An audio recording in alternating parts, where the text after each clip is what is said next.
आज शादी पे जाना है, मैं हिजाब करूं या ना करूं? मैं हिजाब करूं या ना करूं? नहीं करना, लोग क्या बोलेंगे? लोग बोलेंगे ये क्या बन के आ गई है। चलो रहने देती हूँ।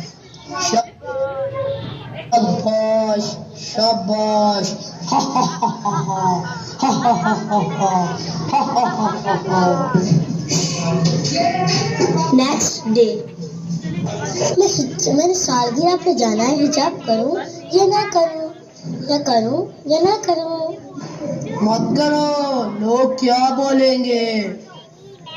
ये क्या बन के आ गई है? नहीं नहीं, आज मैं हिजाब कर लेती हूँ। मैं अल्लाह और अल्लाह के रसूल को नाराज नहीं कर सकती। आऊज़ु बिल्लाहि मिनश शैतानिर रजीम, बिस्मिल्लाह।